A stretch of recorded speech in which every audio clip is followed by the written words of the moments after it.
I am Malens, and I come from the richest country in the world. It is located in the richest continent in the world, in the west of the richest continent. My country is called Sierra We are blessed with the real treasures the kings and queens of this world desire. This was the largest alluvial diamond ever found. It weighs almost 1,000 carats, 969 to be precise. This beauty was found by an old lady in her backyard about 2 years ago, 125 carats. Some people mine gold in their backyards. That's quite common. Besides gold and diamonds, we have about 20 precious minerals that have been discovered as of today. We recently started extracting huge petroleum reserves that have been discovered. We have platinum, ilmenite to make titanium, rutile to coat jets, iron ore, the largest iron ore deposits in Africa, the third largest in the world. Tantalite, also known as coltan, used in your mobile phones and computers. Bauxite for aluminum production. Zinc, chrome ore, copper, coal, phosphates, potassium, salt, lead, granite, asbestos, nickel, zircon. Furthermore, we have exquisite timber like mahogany and teak. Of course, the West needs Africa's resources most desperately to power airplanes, cell phones, computers, and engines. And the gold and diamonds, of course, a status symbol to determine their powers by their core and to give value to their currencies. One thing that keeps me puzzled, despite having studied finance and economics at the world's best universities, the following question remains unanswered. Why is it that 5,000 units of our currency is worth 1 unit of your currency, where we are the ones with the actual gold reserves? It's quite evident that the aid is in fact not coming from the West to Africa, but from Africa to the Western world. The Western world depends on Africa in every possible way, since alternative resources are scarce out here. So how does the West ensure that the free aid keeps coming?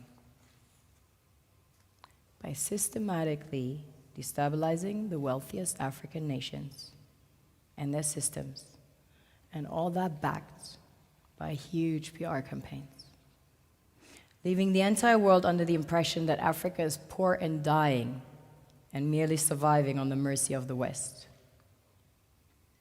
Well done, Oxfam, UNICEF, Red Cross, Life Aid, and all the other organizations that continuously run multi-million-dollar advertisement campaigns depicting charity porn to sustain that image of Africa globally. Ad campaigns paid for by innocent people under the impression to help with their donations. While one hand gives under the flashing lights of cameras, the other takes in the shadows. We all know the dollar is worthless, while the euro is merely charged with German intellect and technology, and maybe some Italian pasta. How can one expect donations from nations that have so little? It's super sweet of you to come with your colored paper in exchange for our gold and diamonds. But instead, you should come empty-handed, filled with integrity and honor. We want to share with you our wealth and invite you to share with us. The perception is that a healthy and striving Africa would not disperse its resources as freely and cheaply, which is logical. Of course, it would instead sell its resources at world market prices, which in turn would destabilize and weaken Western economies, established on the post-colonial free meal system. Last year, the IMF reports that 6 out of 10 of the world's fastest growing economies are in Africa, measured by their GDP growth. The French Treasury, for example, is receiving about $500 billion year in, year out foreign exchange reserves from African countries based on colonial debt they forced them to pay.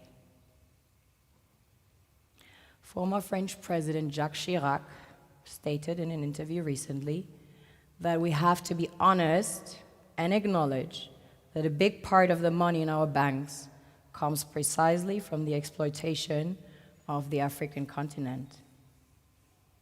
In 2008, he stated that without Africa, France will slide down in the rank of a third world power. This is what happens in the human world, the world we have created.